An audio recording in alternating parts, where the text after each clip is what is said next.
Anda kembali bersama kami dalam program Bincang-Bincang Pastoral kali ini bersama saya, Metik Mentot. Sobat Komsos, Indonesia mengalami dan bergelut dengan pandemi COVID-19 selama 1,5 tahun.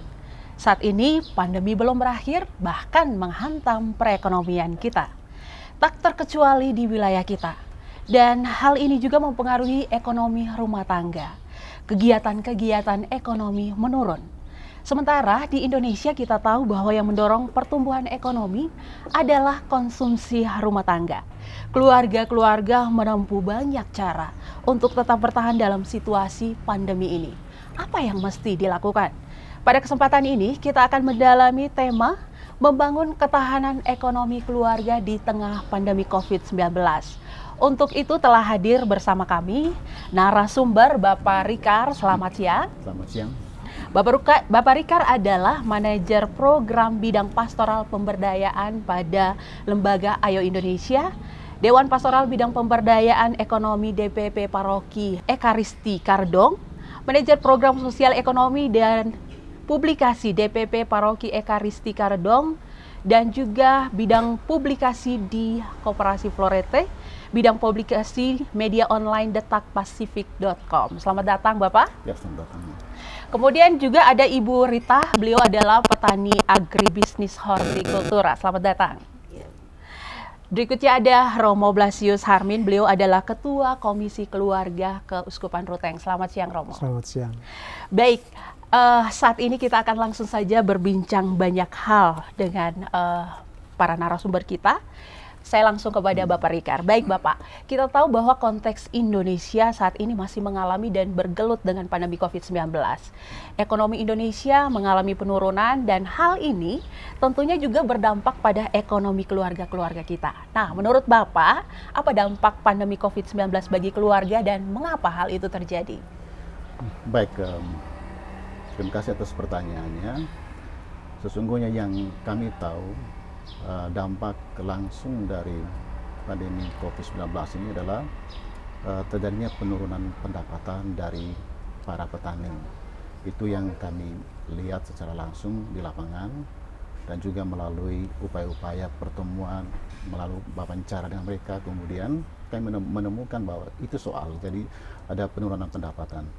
Kenapa hal itu terjadi? Karena petani-petani yang selama ini yang menjual produknya ke Labuan Bajo, kemudian juga ke Pasar Ruteng, itu mengalami penurunan permintaan, sehingga dari situasi itu mereka hanya mengalami penurunan pendapatan karena sayur-sayuran yang diperuntukkan untuk tamu di Labuan Bajo, misalnya menurut data BPS tahun 2018 itu 176.000 tamu.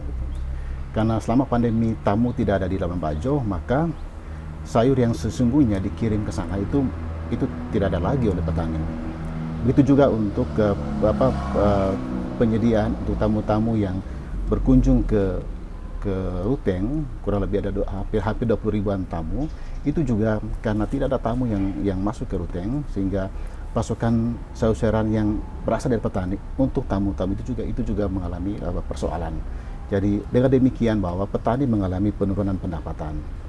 Nah, terkait dengan apa yang kami rasakan, misalnya ditemukan di lapangan itu, petani sungguhnya mengaku bahwa misalnya contoh di wilayah-wilayah Cancar itu, mereka mengatakan begini, Pak, setiap musim tanam sebelumnya kami mendapatkan pendapatan cukup bagus sebelum pandemi. Misalnya satu musim tanam MT itu mereka dapat 8 jutaan.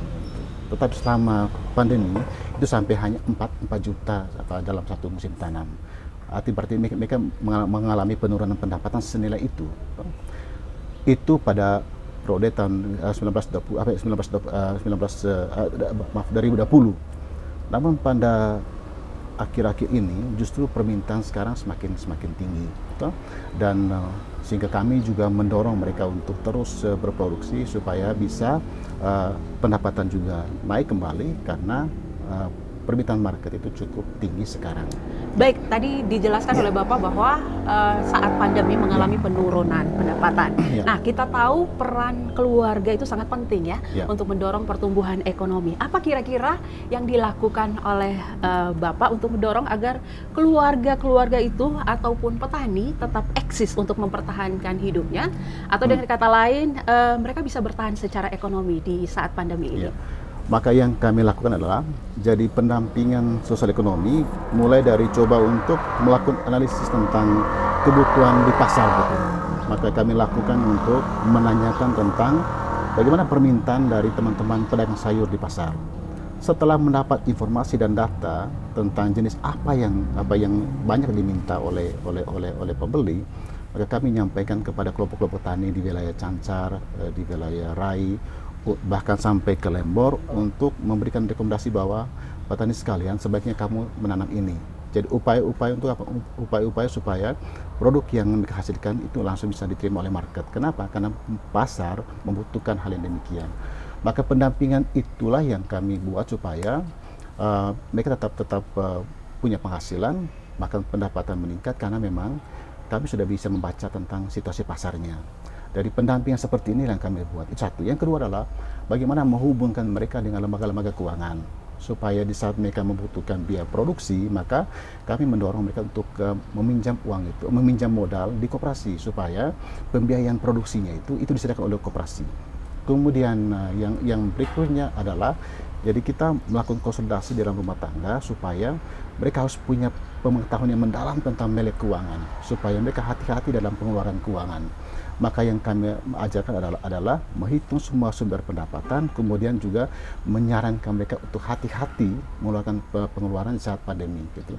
Karena pendapatannya menurun, maka di pengeluaran keuangan itu harus hati-hati supaya lebih kepada hal yang mereka butuhkan, misalnya untuk sembako. Sedangkan yang lain yang bukan menjadi prioritas untuk kebutuhan rumah tangga itu kami sarankan supaya tidak dikeluarkan. Itu yang dibuat. Bagaimana metodenya? Jadi metode yang terakhir ini bahkan melibatkan teman-teman dari Unika Santo Paulus untuk bersama-sama melakukan satu upaya lejong dalam Kota Banggarai untuk membahas masalah ini, supaya mereka tahu persoalannya. Yang kedua juga mereka mendapat gambar tentang solusi yang dibuat itu. Jadi di situ yang peran-peran kami yang kami tunjukkan supaya mereka tetap bisa bertahan. Jadi ketahanan secara ekonomi itu akan terjadi karena memang mereka tahu soal, kemudian mereka tahu juga cara apa yang dilakukan. Iya, gitu, ya. Baik. Jadi walaupun di tengah pandemi, mereka masih bisa mengatasi segala kesulitan-kesulitan. Oke, baik. Terima kasih Bapak Rikar. Kita langsung kepada Ibu Rita. Selama masa pandemi ini berkaitan dengan masalah ekonomi, kesulitan apa yang Ibu hadapi? Sebagai petani, kami kesulitan dalam memasarkan hasil produk kami. Jadi kami menanam berbagai macam jenis sayur, dari tomat dan sayur-sayuran gitu. Terus kami antar ke pasar. Di pasar karena banyak yang tanam sayur lalu ditolak gitu. Lalu kami bawa pulang kembali semua hasil kebun kami itu. Dari situ awalnya kami patah semangat tuh, tapi kami dibantu. Dibantu oleh koperasi. Kami mengajukan pinjaman ke koperasi, lalu kami diberi, dan dengan semangat kami tetap memulai kembali menanam dan memasarkan tidak putus asa. Kami memasarkan kembali kami punya produk. Lalu saya juga menggunakan sosial media untuk menjual produk itu, sayur kami. Jadi orang-orang jadi tahu, mereka datang langsung ke kebun membeli. Bahkan yang dari pasar pun mereka datang ke kebun. Datang langsung. Begitu ya. Oke, baik. Ini cerita dari Ibu Rita sebagai petani agribisnis hortikultura. Dari awal memang mengalami kesulitan karena produksi yang banyak, tetapi pemasarannya kurang. Tetapi pada akhirnya mereka mendapatkan semangat yang baru untuk kembali berjuang dan tetap bertahan di tengah pandemi ini. Baik, terima kasih Ibu Rita. Kita langsung kepada Romo. Romo Blasius Harmin adalah Ketua Komisi Keluarga Keuskupan Ruteng yang baru serah terima pada bulan Juli yang lalu. Baik Romo, kita tahu bahwa situasi pandemi ini mengubah banyak hal, bahkan membuat ketahanan ekonomi merosot. Nah, apa kira-kira aksi Komkel saat ini? Ya, pertama-tama yang Komisi Keluarga bisa lakukan adalah talk show atau bincang-bincang seperti ini, ya, dengan mengundang narasumber yang bisa membantu meningkatkan perekonomian keluarga kita. Tentu kita juga akan bekerja sama dengan Komisi PSE, lalu kemudian Komisi Karitas, bisa juga dengan Komisi Pendidikan, lalu juga dengan Dinas Sosial dan koperasi. Nah, khusus koperasi ini kita minta supaya koperasi jangan hanya menjalankan saja apa yang disebut intermediasi keuangan. Jadi hanya untuk simpan pinjam saja. Tetapi mereka juga harus mendorong supaya melakukan apa yang disebut intermediasi sosial, yakni human capital, ya, modal manusia, SDM, dan juga social capital, yaitu jejaring sosial. Dan juga yang terpenting adalah menggunakan koperasi ini sebagai sarana untuk pengembangan bisnis. Nah, dalam hal ini pelatihan bisnis, analisis pasar, pemasaran, seperti yang Ibu katakan tadi, lalu kemudian juga teknologi kemudian. Ya. Kita juga menjajaki kerjasama dengan yayasan-yayasan, ya, yang bisa mewujudkan aspek modal sosial dan juga pengembangan bisnis yang kita mau anjurkan supaya koperasi bisa melaksanakannya. Begitu. Baik Romo, tadi dijelaskan banyak hal tentang aksi-aksi yang akan dilakukan oleh Komkel.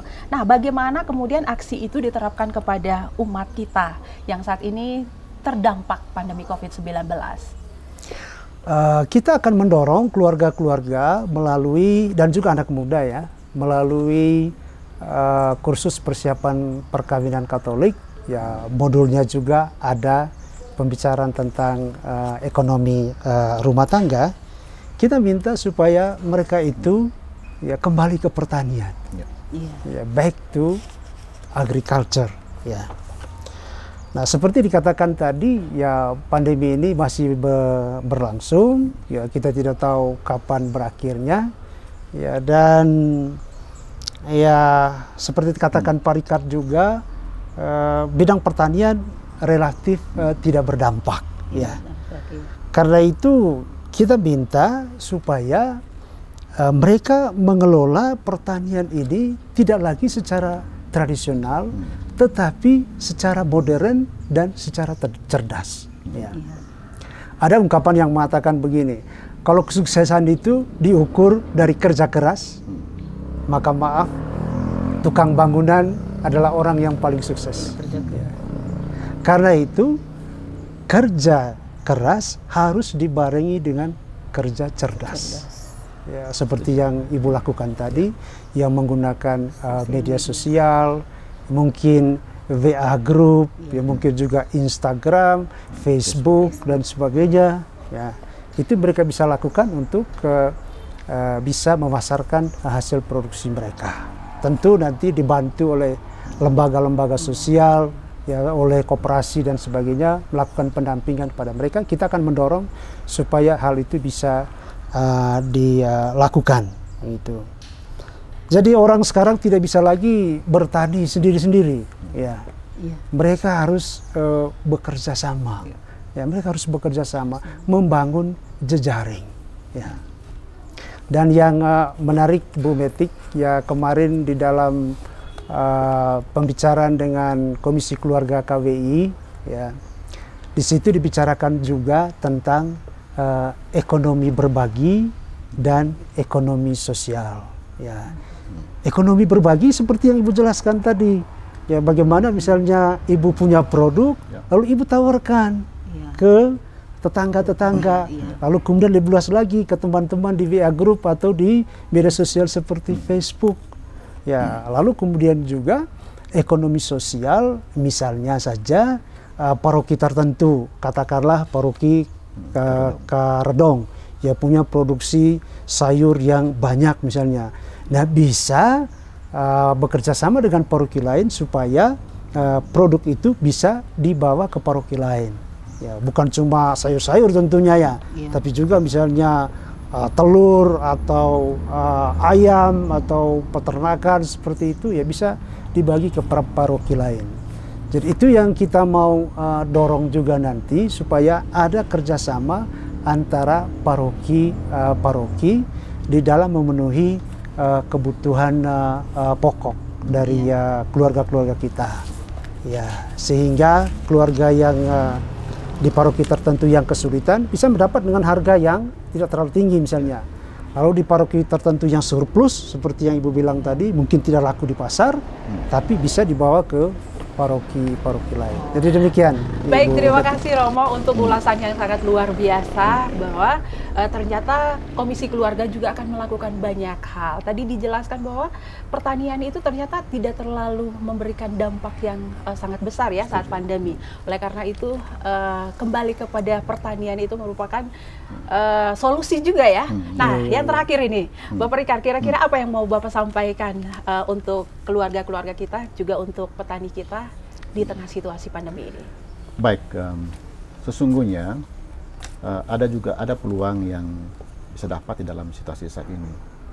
Jadi untuk konteks Kota Ruteng, jadi market untuk sayur-sayuran itu cukup luas dan terbuka lebar.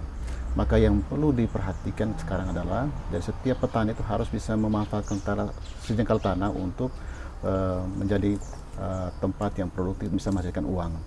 Maka untuk itu saya berpikir supaya petani-petani kita harus sekarang ini untuk lebih kerja cerdas dan juga bekerja keras untuk bisa memanfaatkan lahan yang dimiliki, memproduksi sayur-sayuran yang bisa diterima oleh pasar. Tentu dengan cara bahwa harus ada satu perubahan, misalnya pemanfaatan media sosial untuk pemasaran dan juga untuk penerapan teknologi yang hemat di level produksi supaya nanti mereka juga bisa mendapatkan keuntungan secara maksimal dari usaha taninya. Artinya terakhir saya mengatakan bahwa di dalam situasi ini petani-petani kita harus berorientasi kepada bisnis. Jadi tidak hanya untuk mengolah lahan sekedar saja, tetapi juga harus lahan itu dikelola untuk bisa menghasilkan uang. Karena nanti kalau mereka punya pendapat yang bagus, maka mereka juga bisa akses kepada makanan-makanan sehat seperti ikan, tempe, tahu. Kenapa? Karena secara finansial, secara ekonomi mereka kuat. Dan inilah yang saya pikir harus ada upaya ke semua pihak, misalnya gereja, kemudian koperasi, NGO, untuk bisa memberi perhatian kepada hal-hal ini. Untuk diingat bahwa Kabupaten Manggarai 30%-nya adalah petani. Maka memberi perhatian kepada petani itu sangat penting, tetapi kita merubah mindsetnya supaya mereka lebih berpikir supaya pertanian itu menjadi lahan untuk berbisnis. Jadi ini yang saya kira cara berpikir yang harus kita rubah, pelibatan pihak-pihak yang saya sebutkan tadi untuk bisa merubah keadaan. Supaya badai apapun, mau COVID ataupun badai apapun, dengan cara demikian orang akan punya ketangguhan ya, terhadap situasi. Oke, baik, terima kasih Bapak Rikard, Ibu Rita, Romo. Kita sudah berbincang banyak hal tentang ketahanan ekonomi. Tapi yang pasti pandemi COVID-19 jangan dijadikan penghalang untuk tetap maju. Kerja cerdas, bangkitkan kembali semangat agar ekonomi kita bisa tumbuh kembali. Saya Metik Mentot, saya ucapkan selamat siang, terima kasih.